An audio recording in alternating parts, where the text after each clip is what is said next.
지금 독일에서 난리가 났습니다. 희귀 자가면역 질환 치료에 획기적인 효과를 보였다는 특정 성분이 한국 야생산에 널려있는 어느 식물에 포함되어 있다는 사실이 밝혀졌기 때문인데요.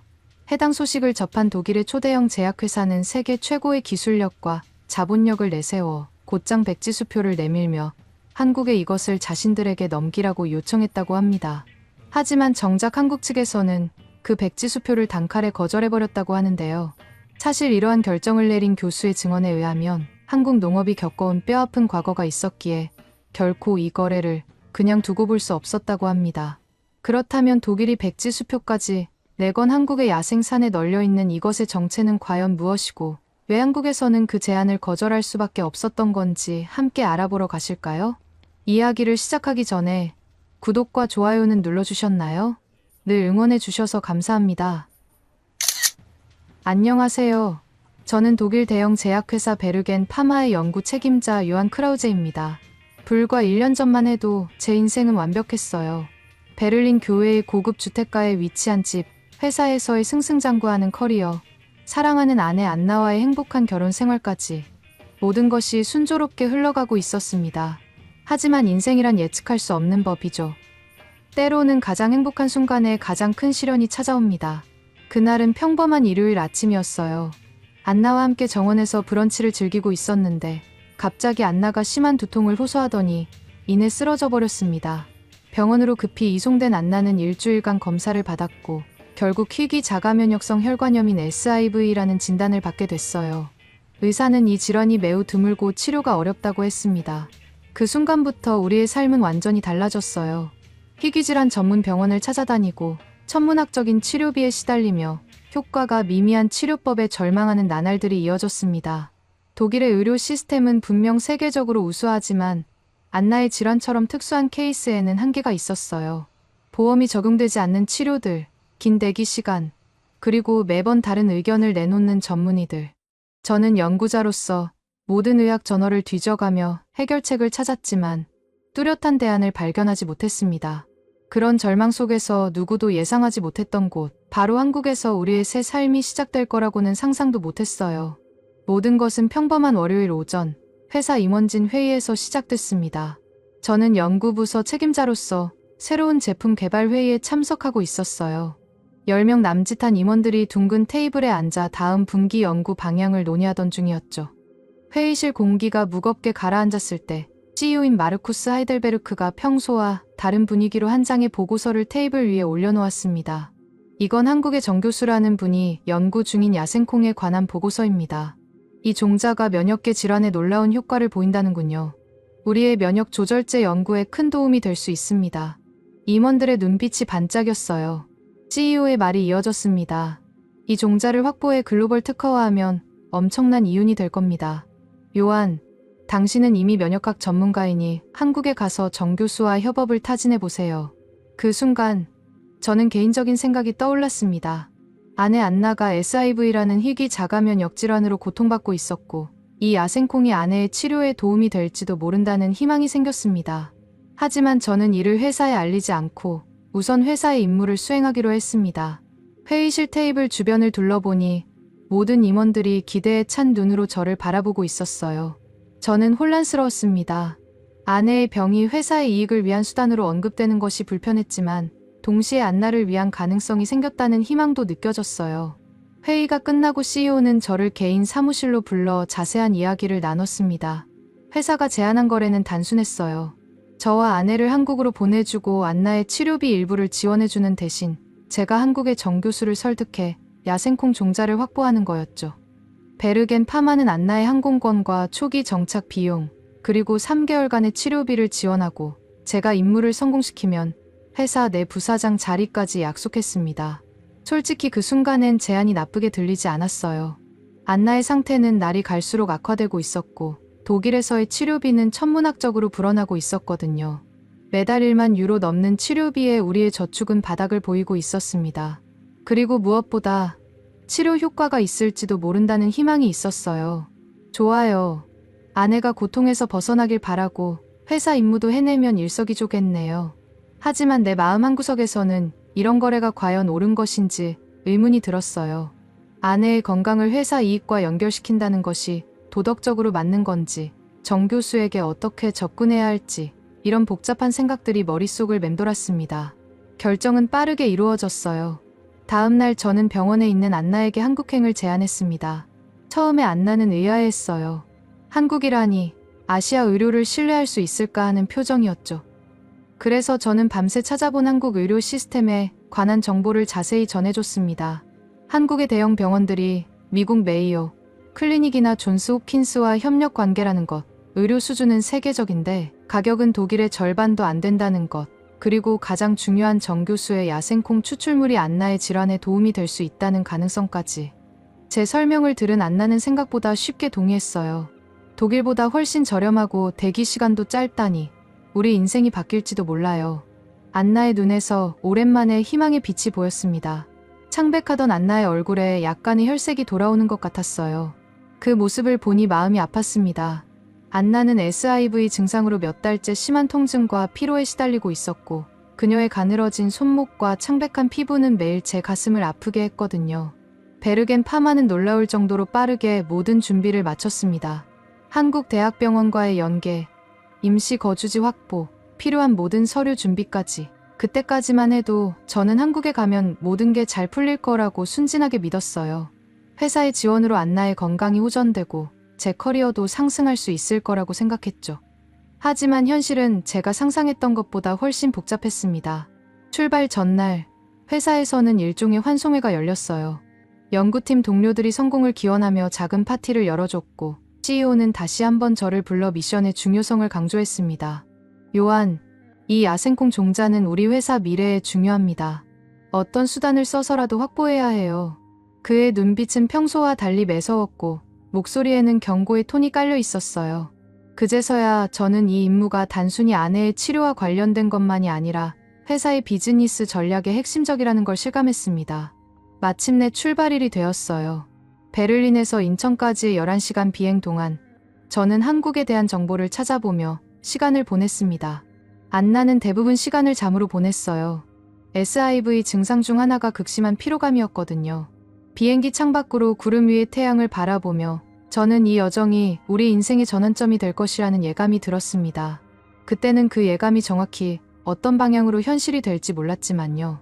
인천공항에 도착했을 때 첫 느낌은 놀라움이었어요. 공항은 깨끗하고 현대적이었으며 디지털 안내 시스템은 독일보다 훨씬 발전된 모습이었습니다. 입국 절차도 예상보다 빠르게 진행되었고 공항 직원들은 영어로 친절하게 안내해줬어요. 짐을 찾고 나오니 회사에서 보낸 한국인 가이드가 우리를 기다리고 있었습니다. 안녕하세요. 요한님, 안나님.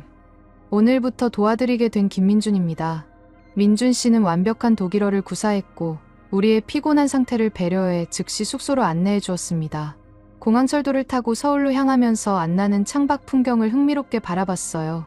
높은 아파트들이 빽빽하게 들어선 도시 경관, 번화한 상가들, 그리고 깨끗하게 정비된 도로. 독일보다 한층 세련된 느낌도 있네요.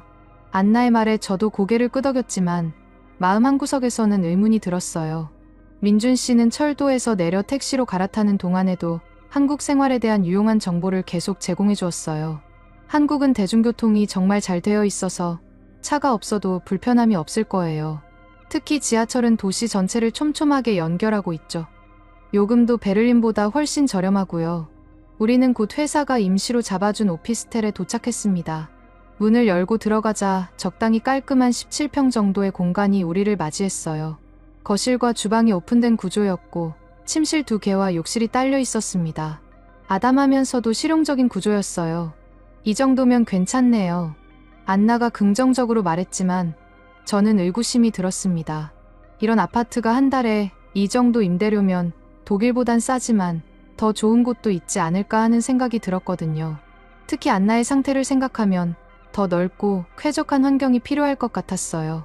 민준 씨는 집의 각종 기능들을 설명해 주었습니다. 디지털 도어락 사용법부터 냉난방 시스템, 인터넷, 그리고 한국 특유의 온돌 시스템까지. 안나는 이런 스마트 기능들에 감탄했어요. 독일 집과는 구조나 크기가 달라 좀 낯설지만 이런 기능들은 정말 편리하네요. 특히 바닥 난방 시스템은 안나의 마음에 쏙 들었습니다. SIV 증상으로 손발이 자주 차가워지는 안나에게 온돌은 축복과도 같았거든요. 민준 씨가 떠난 후 우리는 간단히 짐을 풀고 주변 환경을 살펴보기로 했어요. 오피스텔 바로 앞에는 편의점이 있었고 걸어서 5분 거리에 대형 마트와 식당가가 있었습니다. 첫날이라 길게 돌아다니지는 못했지만 도시의 활기찬 분위기와 편리한 시설들이 인상적이었어요. 당장은 임시 숙소니까 문제 없겠지만 장기 거주를 생각하면 더 좋은 환경을 찾아봐야겠다는 생각이 들었습니다. 그날 밤 우리는 주변 식당에서 간단하게 저녁을 해결했어요. 민준 씨가 추천한 한 식당이었는데 처음 먹어보는 한국 음식의 맛에 안나와 저는 놀라움을 금치 못했습니다. 특히 안나는 비빔밥의 신선한 채소와 고소한 맛에 반해버렸어요. 이렇게 맛있는데 가격도 합리적이네요. 베를린에서는 이 정도 퀄리티면 2배는 더 비쌀 거예요. 식사 후 우리는 둘 다 시차로 인한 피로감을 느껴 일찍 잠자리에 들었습니다. 하지만 제 머릿속에는 내일 있을 병원 방문에 대한 걱정으로 가득했어요.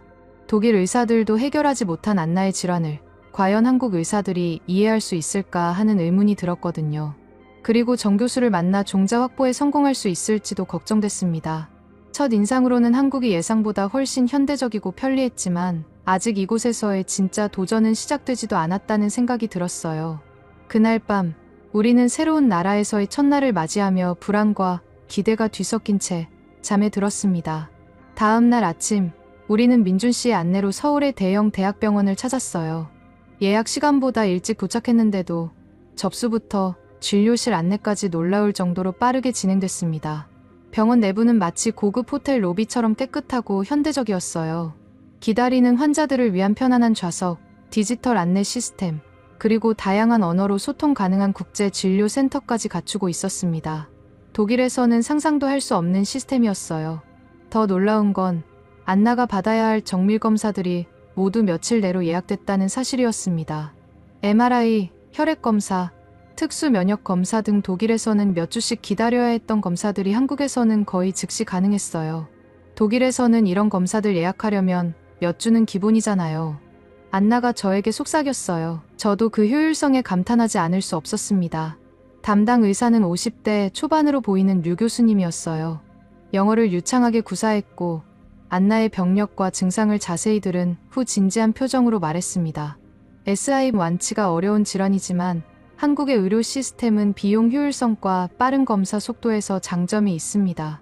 독일의 의료 수준도 높지만 여기서는 더 저렴한 비용으로 자주 검사를 받을 수 있어 관리에 도움이 될 수 있습니다. 이 말에 저희 부부는 서로를 바라보며 희망의 미소를 지었어요. 류 교수님은 안나의 독일 의무 기록을 꼼꼼히 검토한 후 한국에서 가능한 새로운 치료 방법들을 제안해 주셨습니다.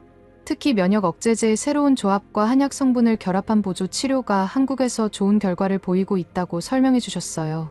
류 교수님의 전문적이고 자세한 설명에 저희는 처음으로 진짜 희망을 느꼈습니다.